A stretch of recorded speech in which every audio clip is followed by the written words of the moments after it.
Namaste. Basic Electrical Engineering. Chapter 1. Introduction.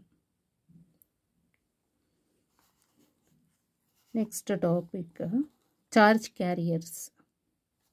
ಅಂದರೆ charge ಅಂತ ಹೇಳಿದ್ರೆ ಆವೇಶ, ಕ್ಯಾರಿಯರ್ಸ್ ಅಂತ ಹೇಳಿದ್ರೆ ವಾಹಕ. ಅಂದರೆ ಪಾಸಿಟಿವ್ ಚಾರ್ಜ್ ನೆಗೆಟಿವ್ ಚಾರ್ಜ್ ಇದೆಯಲ್ಲ, ಅದು ಹೇಗೆ ವಾಹಕ ಅಂದರೆ ಕ್ಯಾರಿ ಮಾಡುತ್ತೆ ಅಂತ ನೋಡೋಣ.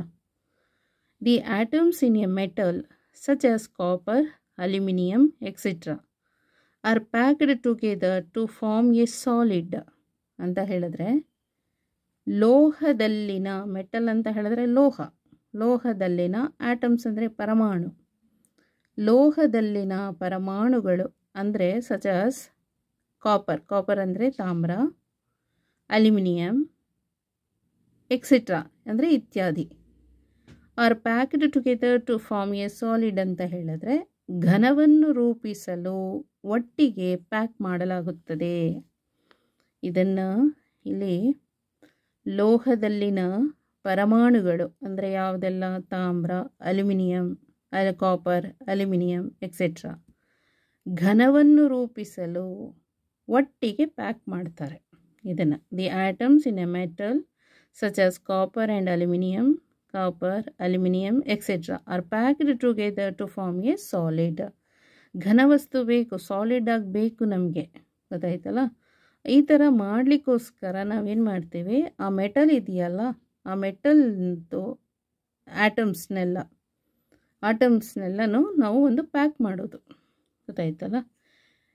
ಇನ್ such a case the loosely bound electron in the outermost orbit is free to move from one atom to the other throughout the solid. In such a case the loosely bound electron in the outermost orbit is free to move from one atom to the other throughout the solid ಅಂತ ಹೇಳಿದ್ರೆ, ಇನ್ such a case ಅಂದರೆ ಅಂತಹ ಸಂದರ್ಭದಲ್ಲಿ ಹೊರಗಿನ ಕಕ್ಷೆಯಲ್ಲಿ ಸಡಿಲವಾಗಿ ಬಂಧಿಸಲ್ಪಟ್ಟಿರುವ electron ಘನವಸ್ತುವಿನ ಉದ್ದಕ್ಕೂ ಒಂದು ಪರಮಾಣುವಿನಿಂದ ಇನ್ನೊಂದಕ್ಕೆ ಚಲಿಸಲು ಮುಕ್ತವಾಗಿರುತ್ತದೆ. ಅಂದರೆ ಆ ಥರ ಸಂದರ್ಭದಲ್ಲಿ, ಈಗ ಯಾವ ಸಂದರ್ಭ, ಒಂದು ಸಾಲಿಡ್ ಫಾರ್ಮಿಗೆ ತರಬೇಕು ನಾವು, ಆಗೇನು ಮಾಡ್ತೀವಿ, ಮೆಟಲಲ್ಲಿರೋ ಆಟಮ್ಸ್ ಎಲ್ಲವೂ ಏನಾಗುತ್ತೆ, ಸೊ ಅದು ಒಂದು ಕಡೆ ಪ್ಯಾಕ್ ಆಗುತ್ತೆ, ಗೊತ್ತಾಯ್ತಲ್ಲ. ಇಂತಹ ಸಂದರ್ಭದಲ್ಲಿ ಏನಾಗುತ್ತೆ, ಹೊರಗಿನ ಕಕ್ಷೆಯಲ್ಲಿ ಸಡಿಲವಾಗಿ ಬಂಧಿಸಲ್ಪಟ್ಟಿರುವ ಎಲೆಕ್ಟ್ರಾನ್ ಘನವಸ್ತುವಿನ ಉದ್ದಕ್ಕೂ ಒಂದು ಪರಮಾಣುವಿನಿಂದ ಇನ್ನೊಂದಕ್ಕೆ ಚಲಿಸಲು ಮುಕ್ತವಾಗಿರುತ್ತದೆ. ಅಂದರೆ ಈಗ ಒಂದು ಮೆಟಲ್ ಇದೆ, ಆ ಮೆಟಲ್ನ ನಾವು ಸಾಲಿಡ್ ಫಾರ್ಮಿಗೆ ತರಬೇಕಾಗಿದೆ, ಗೊತ್ತಾಯ್ತಲ್ಲ. ಸೊ ಅಲ್ಲಿರೋ ಆಟಮ್ಸ್ ಎಲ್ಲ ಏನಾಗುತ್ತೆ, ಲೈಕ್ ಯಾವುದಲ್ಲ ಅಂತಂದರೆ ಕಾಪರು, ಅಲ್ಯೂಮಿನಿಯಂ ಈ ಥರದ್ದೆಲ್ಲ ಒಂದು ಕಡೆ ಪ್ಯಾಕಪ್ ಆಗುತ್ತೆ, ಗೊತ್ತಾಯ್ತಲ್ಲ. ಈಗ ಒಂದು ಗೋಲ್ಡನ್ನೇ ಆಗಲಿ, ಗೋಲ್ಡನ್ನು ಒಂದು ಕಿವಿ ರಿಂಗ್, ಇಯರಿಂಗ್ ಮಾಡಬೇಕಂದ್ರೆ ಸೊ ಅದಕ್ಕೆ ಬರೀ ಪ್ಯೂರ್ ಗೋಲ್ಡ್ ಹಾಕಿರ್ತಾರ, ಇಲ್ಲ, ಅದಕ್ಕೆ ಏನೋ ಕಾಪರು ಮಿಕ್ಸ್ ಮಾಡಿರ್ತಾರೆ, ಗೊತ್ತಾಯ್ತಲ್ಲ. ಸ್ವಲ್ಪ ಕಾಪರನ್ನು ಮಿಕ್ಸ್ ಮಾಡಿ ಅದು ಗಟ್ಟಿಯಾಗಿ ಕೂತ್ಕೊಳ್ಳೋದಕ್ಕೆ, ಅಂದರೆ ಸಾಲಿಡ್ ಅಂದರೆ ಗಟ್ಟಿಯಾಗಲಿಕ್ಕೆ, ಗೊತ್ತಾಯ್ತಲ್ಲ. ಗಟ್ಟಿ ಫಾರ್ಮ್ಗೆ ಬೇಕಲ್ವಾ ಈ ಇಯರಿಂಗ್ ಅಂತ ಹೇಳಿದ್ರೆ. ಹಾಗಾಗಿ ಈಗ ಗೋಲ್ಡ್ ಸಿಗುತ್ತಲ್ಲ, ಪ್ಯೂರ್ ಗೋಲ್ಡ್, ಏನು ಮಿಕ್ಸಪ್ ಆಗಿರಲ್ಲ, ಅದನ್ನು ಹಾಗೇ ಮಾಡೋಕ್ಕಾಗಲ್ಲ, ಅದನ್ನು ತೆಕ್ಕೊಂಡು ಕಿವಿಗೆ ಹಾಕೋಕ್ಕಾಗಲ್ಲ, ಆಯಿತಾ. ಅದನ್ನೇನು ಮಾಡಬೇಕು, ಸೊ ಬೇಕಾದ ಡಿಸೈನಿಗೆ ಕಟ್ ಮಾಡಿಕೊಂಡು ಯಾವುದು ಬೇಕಾದರೂ ಅದನ್ನು ಒಂದು ಸ್ವಲ್ಪ ಸಾಲಿಡ್ ಆಗಿರೋ ಥರ ನೋಡ್ಕೋಬೇಕು. ಪ್ಯೂರ್ ಗೋಲ್ಡ್ ಹಾಕೊಂಡ್ಬಿಟ್ರೆ ಸ್ವಲ್ಪ ಬಿಸಿಗೂ ಕರಗೋಗ್ಬಿಡುತ್ತೆ, ಗೊತ್ತಾಯ್ತಲ್ಲ. ಹಾಗಾಗಿ ಕರಗದೇ ಇರೋ ಥರ ಮಾಡ್ಕೋಬೇಕಾಗತ್ತೆ. ಹಾಗೆ ಮೆಟಲ್ ಅಂದರೆ ಲೋಹ ಇದೆಯಲ್ಲ, ಯಾವ್ದು ಇದರಲ್ಲಿ ಅಂದರೆ ಎಕ್ಸಾಂಪಲ್ ಕಾಪರ್, ಅಲ್ಯೂಮಿನಿಯಂ ಈ ಥರದ್ರಲ್ಲಿ ಆಟಮ್ಸ್ ಪರಮಾಣುಗಳೆಲ್ಲ ಏನಾಗುತ್ತೆ, ಒಂದು ಘನ ರೂಪಕ್ಕೆ ಬರಬೇಕು, ಆ ಥರ ಒಟ್ಟಿಗೆ ಪ್ಯಾಕಪ್ ಆಗುತ್ತೆ. ಇಂತಹ ಸಂದರ್ಭದಲ್ಲಿ, ಇನ್ ಸಚ್ ಎ ಕೇಸ್ ಅಂತ ಹೇಳಿದ್ರೆ ಅಂತಹ ಸಂದರ್ಭದಲ್ಲಿ the loosely bound electron in the outermost orbit is free to move from one atom to the other throughout the solid ಅಂತ ಹೇಳಿದ್ರೆ, ಅಂತಹ ಸಂದರ್ಭದಲ್ಲಿ ಏನಾಗ್ತದೆ ಅಂದರೆ ಹೊರಗಿನ ಕಕ್ಷೆಯಲ್ಲಿ ಸಡಿಲವಾಗಿ ಬಂಧಿಸಲ್ಪಟ್ಟಿರುವ ಎಲೆಕ್ಟ್ರಾನ್ ಘನವಸ್ತುವಿನ ಉದ್ದಕ್ಕೂ ಒಂದು ಪರಮಾಣುವಿನಿಂದ ಇನ್ನೊಂದಕ್ಕೆ ಚಲಿಸಲು ಮುಕ್ತ ಆಗಿರುತ್ತೆ. ಅಂದರೆ ಇಂತಹ ಸಂದರ್ಭದಲ್ಲಿ ಏನಾಗುತ್ತೆ, ಹೊರಗಡೆ ಕಕ್ಷೆ ಇರುತ್ತಲ್ಲ ಆರ್ಬಿಟ್, ಹೊರಗಡೆದ ಆರ್ಬಿಟಲ್ಲಿ ಅಲ್ಲಿ ಈ ಎಲೆಕ್ಟ್ರಾನ್ ಇದೆಯಲ್ಲ, ಎಲೆಕ್ಟ್ರಾನ್ ಅದೇನು ಮಾಡುತ್ತೆ, ಘನವಸ್ತುದು ಉದ್ದಕ್ಕೂ ಒಂದು ಆಟಮ್ ಥರ ಗೊತ್ತಾಯ್ತಲ್ಲ. ಸೊ ಇಲ್ಲಿ ಏನು ಹೇಳ್ತಾರೆ, move from one atom to the other throughout the solid. So ಉದ್ದಕ್ಕೂ ಅಂದರೆ ಘನವಸ್ತುವಿನ ಉದ್ದಕ್ಕೂ, ಇದು ಸಾಲಿಡ್ ಆಯಿತಾ, ಈ ಘನವಸ್ತುವಿನ ಉದ್ದಕ್ಕೂ ಏನು ಮಾಡುತ್ತೆ, ಒಂದು ಪರಮಾಣುವಿನಿಂದ ಅಂದರೆ ಒನ್ ಆಟಮ್ನಿಂದ ಇನ್ನೊಂದಕ್ಕೆ ಚಲಿಸಲು ಮುಕ್ತವಾಗಿರುತ್ತದೆ. Atom to the other throughout the solid ಅಂದರೆ ಒನ್ ಆಟಮ್ನಿಂದ ಇನ್ನೊಂದಕ್ಕೆ, ಒಂದು ಪರಮಾಣುವಿನಿಂದ ಇನ್ನೊಂದಕ್ಕೆ ಚಲಿಸಲಿಕ್ಕೆ ಫ್ರೀ ಆಗಿರುತ್ತೆ ಅಂತ ಅರ್ಥ. ಈಗ ಸಾಲಿಡ್ ಫಾರ್ಮಲ್ಲಿ ತರಬೇಕಂತ ಹೇಳಿದ್ರೆ ಮೆಟಲಲ್ಲಿ ಆಟಮ್ಸ್ ಇರುತ್ತಲ್ಲ, ಮೆಟಲ್ನಲ್ಲಿ ಲೋಹದಲ್ಲಿ ಪರಮಾಣುಗಳು, ಆಟಮ್ಸ್ ಅಂದರೆ ಪರಮಾಣುಗಳು. ಯಾವುದು ಲೋಹ? ಎಕ್ಸಾಂಪಲ್ ತಾಮ್ರ, ಅಲ್ಯೂಮಿನಿಯಂ, copper, aluminium etcetera are packed together to form a solid. ಇದೆಲ್ಲ ಒಂದು ಕಡೆ ಪ್ಯಾಕಪ್ ಆಯಿತು ಅಂತ ಹೇಳಿದ್ರೆ ಒಂದು ಮೆಟಲ್ನಲ್ಲಿ ಕಾಪರು ಇದೆ, ಅಲ್ಯೂಮಿನಿಯಮು ಇದೆ, ಗೊತ್ತಾಯ್ತಲ್ಲ. ಸೊ ಆ ಪರಮಾಣುಗಳೆಲ್ಲ ಏನಾಗುತ್ತೆ, ಒಂದು ಘನವಸ್ತಿಗೆ ಅಂದರೆ ಸೆಪ್ರೇಟ್ ಆಗಿರುತ್ತೆ, ಆ ಸೆಪ್ರೇಟು ಒಂದು ಕಡೆ ಕೂಡ್ಕೋಬೇಕು, ಆಗ ಅದು ಸಾಲಿಡ್ ಫಾರ್ಮಿಗೆ ಆಗೋದು. ಪ್ಯಾಕ್ಡ್ ಟುಗೆದರ್ ಈ ಟೈಮಲ್ಲಿ ಏನಾಗುತ್ತೆ, ಇಂತಹ ಸಂದರ್ಭದಲ್ಲಿ ಅಥವಾ ಅಂತಹ ಸಂದರ್ಭದಲ್ಲಿ the loosely bound electron in the outermost orbit is free to move from one atom to the other throughout the solid ಅಂತ ಹೇಳಿದ್ರೆ, ಹೊರಗಡೆ ಕಕ್ಷೆ ಇರುತ್ತಲ್ಲ, ಈ ಥರ ಆರ್ಬಿಟ್ ಇರುತ್ತಲ್ಲ, ಅಲ್ಲಿ ಸಡಿಲವಾಗಿ ಬಂಧಿಸಲ್ಪಟ್ಟಿರುವ ಅಂದರೆ ಫ್ರೀ ಎಲೆಕ್ಟ್ರಾನ್ಸ್ ಇರುತ್ತಲ್ಲ, ಈ ಎಲೆಕ್ಟ್ರಾನ್ಸ್ನ ನಾವೇನು ಮಾಡಿರ್ತೀವಿ, ಬೌಂಡ್ ಮಾಡಿರ್ತೀವಿ.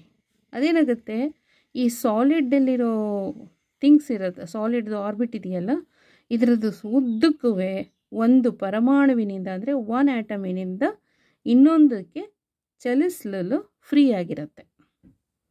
ಅರ್ಥ ಆಯ್ತಲ್ಲ. ಈಗ ಒಂದು ಸಾಲಿಡ್ ಫಾರ್ಮಿಗೆ ತರಬೇಕು ಮೆಟಲ್ದು, ಸಚ್ ಆಸ್ ಕಾಪರ್, ಅಲ್ಯೂಮಿನಿಯಮ್. ಇಲ್ಲಿ ಪರಮಾಣುಗಳಿದೆ, ಆಟಮ್ಸ್ ಇದೆ, ಅವೆಲ್ಲ ಒಟ್ಟಿಗೆ ಸೇರಿಕೊಳ್ಬೇಕು, ಹಾಗಾದರೆ ಒಂದು ಸಾಲಿಡ್ ಫಾರ್ಮಿಗೆ ಬರುತ್ತೆ. ಇನ್ such a case the loosely bound electron ಅಂದರೆ ನಾವು ಫ್ರೀ ಆಗಿಬಿಟ್ಟಿರ್ತೀವಲ್ಲ ಎಲೆಕ್ಟ್ರಾನು, ಅದು ಔಟರ್ಮೋಸ್ಟ್ ಆರ್ಬಿಟಲ್ಲಿ ಅಂದರೆ ಹೊರಗಿನ ಕಕ್ಷೆ ಅಂದರೆ ಆರ್ಬಿಟ್, ಔಟರ್ಮೋಸ್ಟ್ ಅಂದರೆ ಹೊರಗಡೆದು, ಅಲ್ಲಿ ಏನಾಗುತ್ತೆ, ಇದು ಘನವಸ್ತು ಒಂದು ಆಟಮಿಂದ ಒಂದು ಪರಮಾಣುವಿಂದ ಇನ್ನೊಂದಕ್ಕೆ ಚಲಿಸಲು ಫ್ರೀ ಆಗಿರುತ್ತೆ, ಅದಾಯ್ತಲ್ಲ, ಫ್ರೀಯಾಗಿ ಮೂವ್ ಆಗ್ತಾ ಹೋಗುತ್ತೆ.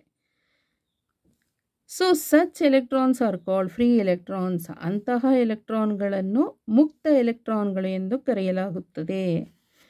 ಸೊ ಇಲ್ಲಿಂದ ಇನ್ನೊಮ್ಮೆ ಹೇಳ್ತೇನೆ ಇಲ್ಲಿ ತನಕ ಏನಂದರೆ, ಲೋಹದಲ್ಲಿನ ಪರಮಾಣುಗಳು ಅಂದರೆ ತಾಮ್ರ, ಅಲ್ಯೂಮಿನಿಯಂ ಇತ್ಯಾದಿ ಘನವನ್ನು ರೂಪಿಸಲು ಒಟ್ಟಿಗೆ ಪ್ಯಾಕ್ ಮಾಡಲಾಗುತ್ತದೆ. ಘನ ಅಂದರೆ ಸಾಲಿಡ್ ಫಾರ್ಮಲ್ಲಿ, ಗೊತ್ತಾಯ್ತಲ್ಲ. ಸಾಲಿಡ್ ಫಾರ್ಮಲ್ಲಿ ಬರಬೇಕು, ಅದನ್ನು ತರಿಸ್ಬೇಕಂತ ಹೇಳಿದ್ರೆ ಇವೆಲ್ಲ ಒಟ್ಟಿಗೆ ಪ್ಯಾಕ್ ಮಾಡ್ಕೊಳ್ತೀವಿ, ಅಂದರೆ ಒಂದರಲ್ಲಿ ಇರುತ್ತೆ ಅಂತ, ಗೊತ್ತಾಯ್ತಲ್ಲ.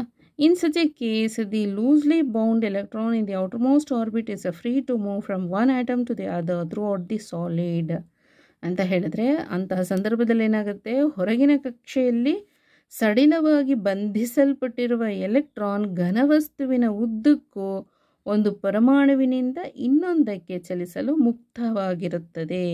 ಆ ಥರ ಅರ್ಥ ಆಯ್ತಲ್ಲ. ಅವಾಗ ಏನು ಮಾಡುತ್ತೆ, ಇಲ್ಲಿ ಫ್ರೀ ಎಲೆಕ್ಟ್ರಾನ್ಸ್ ಅಂದರೆ ಸಡಿಲವಾಗಿ ಬಂಧಿಸಲ್ಪಟ್ಟಿರುವ ಎಲೆಕ್ಟ್ರಾನ್ಗಳೇನು ಮಾಡುತ್ತೆ, ಘನವಸ್ತುವಿನ ಉದ್ದಕ್ಕೂ, ಘನವಸ್ತು ಅಂದರೆ ಇದು ಸಾಲಿಡ್ ಇರುತ್ತಲ್ಲ, ಆ ಘನವಸ್ತುವಿನ ಉದ್ದಕ್ಕೂ ಏನು ಮಾಡುತ್ತೆ, ಇದು ಒಂದು ಆಟಮಿಂದ ಅಂದರೆ move from one atom to the other throughout the solid ಅಂದರೆ ಒಂದು ಆಟಮಿನಿಂದ ಇನ್ನೊಂದಕ್ಕೆ ಮೂವ್ ಆಗುತ್ತೆ, ಅಂದರೆ ಫ್ರೀಯಾಗಿ ಮೂವ್ ಆಗುತ್ತೆ ಅಂತ. ಸೊ ಸಚ್ ಎಲೆಕ್ಟ್ರಾನ್ಸ್ ಅಂತ ಹೇಳಿದ್ರೆ, ಅಂತಹ ಎಲೆಕ್ಟ್ರಾನ್ಗಳನ್ನು ಮುಕ್ತ ಎಲೆಕ್ಟ್ರಾನ್ಗಳು ಅಂದರೆ ಫ್ರೀ ಎಲೆಕ್ಟ್ರಾನ್ಸ್ ಅಂತ. ಫ್ರೀ ಎಲೆಕ್ಟ್ರಾನ್ಸ್ ಅಂದರೆ ಮುಕ್ತ, ಫ್ರೀ ಅಂದರೆ ಮುಕ್ತ, ಎಲೆಕ್ಟ್ರಾನ್ಸ್ ಅಂದರೆ ಎಲೆಕ್ಟ್ರಾನ್, ಗೊತ್ತಾಯ್ತಲ್ಲ. ಸೊ ಅಂತಹ ಎಲೆಕ್ಟ್ರಾನ್ಗಳನ್ನು ಮುಕ್ತ ಎಲೆಕ್ಟ್ರಾನ್ಸ್ ಅಂತ ಕರಿತೀವಿ. The path of a free electron deviates whenever it collides with a nucleus or with other free electrons ಅಂತ ಹೇಳಿದ್ರೆ, ನ್ಯೂಕ್ಲಿಯಸ್ನೊಂದಿಗೆ ಅಥವಾ ಇತರ ಉಚಿತ ಎಲೆಕ್ಟ್ರಾನ್ಗಳೊಂದಿಗೆ ಘರ್ಷಿಸಿದಾಗಲೆಲ್ಲ ಉಚಿತ ಎಲೆಕ್ಟ್ರಾನ್ನ ಮಾರ್ಗವು ವಿಚಲನಗೊಳ್ಳುತ್ತದೆ. ಅಂದರೆ the path of a free electron deviates whenever it collides with a nucleus or with other free electrons. ಅಂದರೆ ನ್ಯೂಕ್ಲಿಯಸ್ನೊಂದಿಗೆ ಅಥವಾ ಇತರ ಫ್ರೀ ಎಲೆಕ್ಟ್ರಾನ್ಸ್, ಇತರ ಉಚಿತ ಎಲೆಕ್ಟ್ರಾನ್ಗಳೊಂದಿಗೆ ಘರ್ಷಿಸಿದಾಗಲೆಲ್ಲ, ನ್ಯೂಕ್ಲಿಯಸ್ನೊಂದಿಗೆ ಗೊತ್ತಾಯ್ತಲ್ಲ, ನ್ಯೂಕ್ಲಿಯಸ್ ಫ್ರೀ ಎಲೆಕ್ಟ್ರಾನ್ಸ್ ಇಲ್ಲಿದೆಯಲ್ಲ nucleus, or with other free electrons ಅಂತ ಗೊತ್ತಾಯ್ತಲ್ಲ, ಆ ಫ್ರೀ ಮುಕ್ತವಾಗಿ ನ್ಯೂಕ್ಲಿಯಸ್ನೊಂದಿಗೆ ಅಥವಾ ಇತರ ಉಚಿತ ಎಲೆಕ್ಟ್ರಾನ್ಗಳೊಂದಿಗೆ ಘರ್ಷಿಸಿದಾಗಲೆಲ್ಲ ಉಚಿತ ಎಲೆಕ್ಟ್ರಾನ್ನ ಮಾರ್ಗವು ವಿಚಲನಗೊಳ್ಳುತ್ತದೆ. ಅಂದರೆ the path of a free electron deviates, ವಿಚಲನ ಅಂತ ಹೇಳಿದ್ರೆ deviates, whenever it collides with a nucleus or with other free electrons. ನ್ಯೂಕ್ಲಿಯಸ್ನೊಂದಿಗೆ ಅಥವಾ ಇತರ ಉಚಿತ ಎಲೆಕ್ಟ್ರಾನ್ಗಳೊಂದಿಗೆ ಘರ್ಷಿಸಿದಾಗಲೆಲ್ಲ ಉಚಿತ ಎಲೆಕ್ಟ್ರಾನ್ನ ಮಾರ್ಗವು ವಿಚಲನಗೊಳ್ಳುತ್ತದೆ ಅಂತ ಅರ್ಥ. Next, after the collision the path may deviate in any direction. After the collision ಏನಾಗ್ತಾ ಇದೆ, the path may deviates in any direction. ಅಂದರೆ ಘರ್ಷಣೆಯ ನಂತರ, ಆಫ್ಟರ್ ದಿ ಕೊಲ್ಯೂಷನ್ ಅಂತ ಹೇಳಿದ್ರೆ ಘರ್ಷಣೆ, ಇದು ಘರ್ಷಣೆ, ಇದು ನಂತರ. ಸೊ ಘರ್ಷಣೆಯ ನಂತರ ಏನಾಗುತ್ತೆ, ಮಾರ್ಗವು the path may deviate in any direction ಅಂತ ಹೇಳಿದ್ರೆ, ಸೊ ಘರ್ಷಣೆಯ ನಂತರ ಮಾರ್ಗವು ಪಾತ್ ಅಂದರೆ ಮಾರ್ಗವು ಯಾವುದೇ ದಿಕ್ಕಿನಲ್ಲಿ ವಿಚಲನಗೊಳ್ಳಬಹುದು. ಯಾವುದೇ ದಿಕ್ಕಿನಲ್ಲಿ ವಿಚಲನಗೊಳ್ಳಬಹುದು. ಮೇ ಅಂದರೆ ಆಗಬಹುದೇನೋ, ಅಸಂಪ್ಷನ್ ಥರ. The path may deviate in any direction ಅಂತ ಹೇಳಿದ್ರೆ ಮಾರ್ಗವು ಯಾವುದೇ ದಿಕ್ಕಿನಲ್ಲಿ ವಿಚಲನಗೊಳ್ಳಬಹುದು. Okay. Thus the free electrons move in a haphazard ಅಂತ. So haphazard, zigzag or random way from A to B, B to C in the solid as shown in figure 1.1a. ಅಂದರೆ thus the free electrons move in a haphazard, zigzag or random way from A to B, B to C in the solid. ಅಂದರೆ thus ಅಂದರೆ ಹೀಗಾಗಿ, the free electrons ಉಚಿತ ಎಲೆಕ್ಟ್ರಾನ್ಗಳು move in A ಹಪಜಾರ್ಡ್ ಅಂತ ಹೇಳಿದ್ರೆ ಅನಿಯಂತ್ರಿತ ಅಥವಾ ಗೊತ್ತಾಯ್ತಲ್ಲ ಅಂಕುಡೊಂಕು, ಅಂದರೆ ಜಿಗ್ಜಾಗ್ ಅಂದರೆ ಅಂಕುಡೊಂಕು ಡೊಂಕಾದ, ಅಥವಾ ರ್ಯಾಂಡಮ್ ವೇ ಅಂತ ಹೇಳಿದ್ರೆ, ರ್ಯಾಂಡಮ್ ಅಂತ ಹೇಳಿದ್ರೆ ಯಾದೃಚ್ಛಿಕ ರೀತಿಯಲ್ಲಿ ಏನು ಮಾಡುತ್ತೆ, ಎಯಿಂದ ಅಂದರೆ ಲೈಕ್ ಎಯಿಂದ ಬಿಗೆ, ಬಿಯಿಂದ ಸಿಗೆ ಗೊತ್ತಾಯ್ತಲ್ಲ, ಈ ಥರ. ಅಂದರೆ ಅಲ್ಲಿ ಇನ್ ದಿ ಸಾಲಿಡ್ನಲ್ಲಿ ಗೊತ್ತಾಯ್ತಲ್ಲ. ಫಿಗರ್ ಎಲ್ಲಿ ನೋಡ್ಬೋದು ಅಂದರೆ 1.1a ನೋಡ್ಬೋದು. Thus the free electrons move in a haphazard, zigzag or random way from A to B, B to C, etc. in the solid as shown in figure 1.1a. ಅಂದರೆ ಹೀಗಾಗಿ ಉಚಿತ ಎಲೆಕ್ಟ್ರಾನ್ಗಳು ಅನಿಯಂತ್ರಿತ ಅಥವಾ ಅಂಕುಡೊಂಕಾದ ಅಥವಾ ಯಾದೃಚ್ಛಿಕ ರೀತಿಯಲ್ಲಿ ಎಯಿಂದ ಬಿಗೆ, ಬಿಯಿಂದ ಸಿಗೆ ಘನದಲ್ಲಿ, ಅಂದರೆ ಚಿತ್ರ ಎಲ್ಲಿ 1.1ರಲ್ಲಿ ತೋರಿಸಿರುವಂತೆ ಚಲಿಸುತ್ತದೆ. ಅರ್ಥ ಆಯ್ತಲ್ಲ.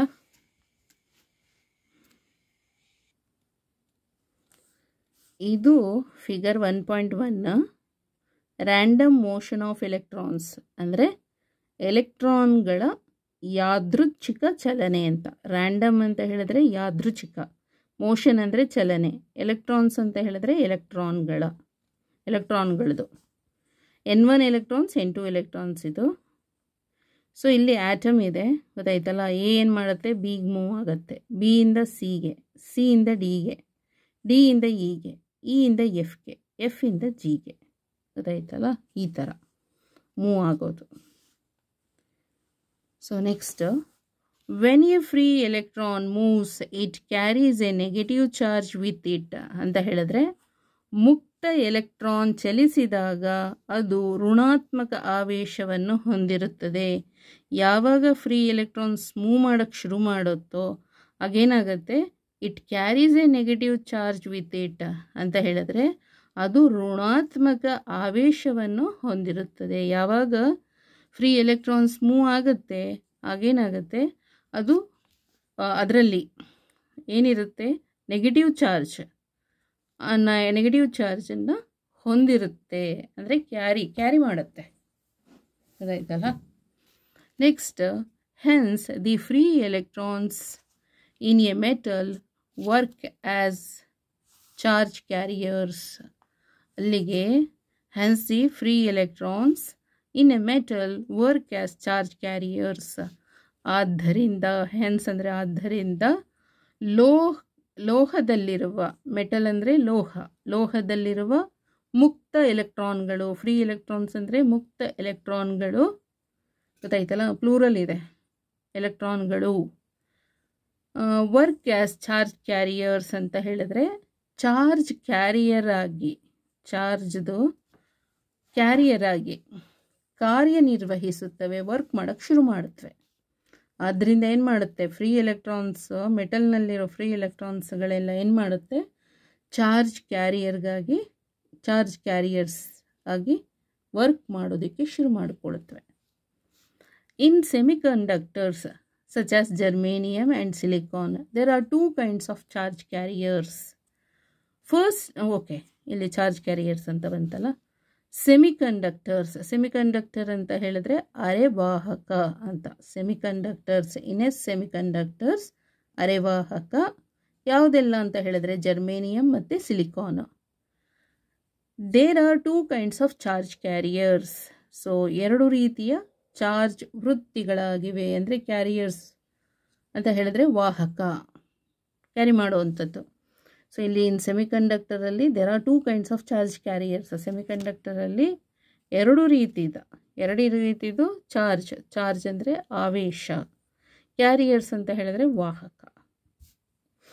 Okay, next, first is the negatively charged electrons and the second is the positively charged holes. ಈಗ ಎರಡು ಚಾರ್ಜ್ ಕ್ಯಾರಿಯರ್ಸ್ ಇರುತ್ತೆ ಅಂತ ಹೇಳಿದ್ರು. ಹಾಗಾದರೆ ಫಸ್ಟ್ ಒನ್ ಯಾವುದು ಅಂತ ಹೇಳಿದ್ರೆ ನೆಗೆಟಿವ್ಲಿ ಚಾರ್ಜ್ಡ್ ಎಲೆಕ್ಟ್ರಾನ್ಸ್ ಅಂದರೆ ಮೊದಲನೆಯದು ಋಣಾತ್ಮಕ ವಿದ್ಯುದಾವೇಶದ ಎಲೆಕ್ಟ್ರಾನ್ಗಳು, ಗೊತ್ತಾಯ್ತಲ್ಲ. And the second is the positively charged holes ಅಂತ ಹೇಳಿದ್ರೆ ಎರಡನೆಯದು ಧನಾತ್ಮಕ, ಪಾಸಿಟಿವ್ಲಿ ಅಂತ ಹೇಳಿದ್ರೆ ಧನಾತ್ಮಕ, ಚಾರ್ಜ್ಡ್ ಅಂತ ಹೇಳಿದ್ರೆ ಆವೇಶದ, ಹೋಲ್ಸ್ ಅಂದರೆ ರಂಧ್ರಗಳು. ಸೊ ಎರಡನೇದು ಯಾವುದು ಅಂತ ಹೇಳಿದ್ರೆ, ಸೊ ಹೋಲ್ಸ್ ಇರುತ್ತಲ್ಲ, ಹೋಲ್ಸ್ ಪಾಸಿಟಿವ್ಲಿ ಚಾರ್ಜ್ಡ್ ಆಗಿರುತ್ತೆ. ಫಸ್ಟ್ ಒನ್ ಎಲೆಕ್ಟ್ರಾನ್ಸ್ ಬರುತ್ತಲ್ಲ ಫ್ರೀ, ಅಂದರೆ ಇನ್ನು ಸೆಮಿಕಂಡಕ್ಟರಲ್ಲಿ there are two kinds of charge carry ಆಗುತ್ತೆ.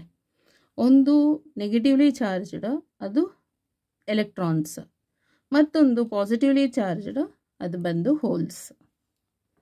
In liquids, the molecules split into positive and negative ions ಅಂತ. ಅಂದರೆ in liquids, the molecules split into positive and negative ions. ಇಲ್ಲಿ ದ್ರವಗಳಲ್ಲಿ, liquid ಅಂತ ಹೇಳಿದ್ರೆ ದ್ರವ, ಅದು ಲಿಕ್ವಿಡ್ ಫಾರ್ಮ್ ನೀರು ಥರ ಇರುತ್ತಲ್ಲ, ವಾಟರ್ ಥರ, ಅದು ದ್ರವಗಳಲ್ಲಿ the molecules split into, molecule ಅಂತ ಹೇಳಿದ್ರೆ ಮಾಲಿಕ್ಯೂಲ್ಸ್ ಅಂದರೆ ಅಣುಗಳು, ಮಾಲಿಕ್ಯೂಲ್ ಅಂದರೆ ಅಣು ಅಷ್ಟೆ, ಇಲ್ಲಿ ಪ್ಲೂರಲ್ ಇದೆ. ಮಾಲಿಕ್ಯೂಲ್ಸ್ ಅಂದರೆ ಅಣುಗಳು. Split into positive and negative ions ಅಂತ ಹೇಳಿದ್ರೆ, ಸ್ಪ್ಲಿಟ್ ಅಂದರೆ ಭಾಗ ಮಾಡೋದು, ಗೊತ್ತಾಯ್ತಲ್ಲ. Molecules split into positive and negative ions ಅಂದರೆ ಅಣುಗಳು ಧನಾತ್ಮಕ ಮತ್ತು ಋಣಾತ್ಮಕ ಅಯಾನ್ಗಳಾಗಿ ವಿಭಜಿಸುತ್ತವೆ. ಸೊ ನೆಗೆಟಿವ್ ಅಯಾನ್ಸ್ ಅಂತ ಹೇಳಿದ್ದಾರೆ. ಸೊ ಯಾವ ಥರ ಡಿವೈಡ್ ಮಾಡಿಕೊಡುತ್ತೆ ಅಂದರೆ, ಸೊ ಪಾಸಿಟಿವ್ ಅಯಾನು, ನೆಗೆಟಿವ್ ಅಯಾನು, ಆ ಥರ ಡಿವೈಡ್ ಮಾಡಿಕೊಡೋದು. Both type of these ions work as charge carrier. ಅಲ್ಲಿಗೆ ಈ ಎರಡೂ ರೀತಿಯ ಅಯಾನ್ಗಳು ಚಾರ್ಜ್ ವೃತ್ತಿಗಳಾಗಿ ಕಾರ್ಯನಿರ್ವಹಿಸುತ್ತವೆ. ಇಲ್ಲಿ both type of these ions work as charge carriers ಅಂತ ಇದೆಯಲ್ಲ. ಸೊ ಇದು ದ್ರವಗಳಲ್ಲಿ ಅಣುಗಳೇನು ಮಾಡುತ್ತವೆ, ಪಾಸಿಟಿವ್ ಮತ್ತು ನೆಗೆಟಿವ್ ಅಂತ ಹೇಳಿದ್ರೆ ಋಣಾತ್ಮಕ ಅಣುಗಳು ಧನಾತ್ಮಕ ಮತ್ತು ಋಣಾತ್ಮಕ ಅಯಾನ್ಗಳಾಗಿ ವಿಭಜಿಸುತ್ತವೆ. ಅಂದರೆ so first is the negatively charged ions and the second is the positively charged holes. Okay, full stop. Next in liquids the molecules split into positive and negative ions ಅಂತ ಹೇಳಿದ್ರೆ, ಇನ್ ಲಿಕ್ವಿಡ್ಸ್ ಅಂದರೆ ದ್ರವ ಅಂತ. ದ್ರವದಲ್ಲಿ ಏನಾಗುತ್ತೆ, ದಿ ಮಾಲಿಕ್ಯೂಲ್ಸ್ ಅಂದರೆ ಅಣುಗಳು ಧನಾತ್ಮಕ ಅಂದರೆ ಪಾಸಿಟಿವ್ ಅಂತ, ಆ್ಯಂಡ್ ನೆಗೆಟಿವ್ ಅಯಾನ್ಸ್ ಅಂತ ಹೇಳಿದ್ರೆ ಸೊ ಋಣಾತ್ಮಕ ಅಯಾನ್ಗಳಾಗಿ ಏನು ಮಾಡುತ್ತವೆ, ಅದು ಸ್ಪ್ಲಿಟ್ ಮಾಡುತ್ತವೆ ಅಂದರೆ ಡಿವೈಡ್ ಮಾಡೋದು. Split into 2 parts, split into 3 parts ಅಂತ ಹೇಳ್ತಾರಲ್ಲ, ಸ್ಪ್ಲಿಟ್ ಮಾಡುತ್ತೆ ಅಂತ ಹೇಳಿದ್ರೆ ಡಿವೈಡ್ ಮಾಡುತ್ತೆ. Okay, both type of these ions work as charge carriers. ಈ ಎರಡೂ ರೀತಿಯ ಅಯಾನ್ಗಳು ಚಾರ್ಜ್ ವೃತ್ತಿಗಳಾಗಿ ಕಾರ್ಯನಿರ್ವಹಿಸುತ್ತವೆ ಅಷ್ಟೆ. Okay, thank you so much.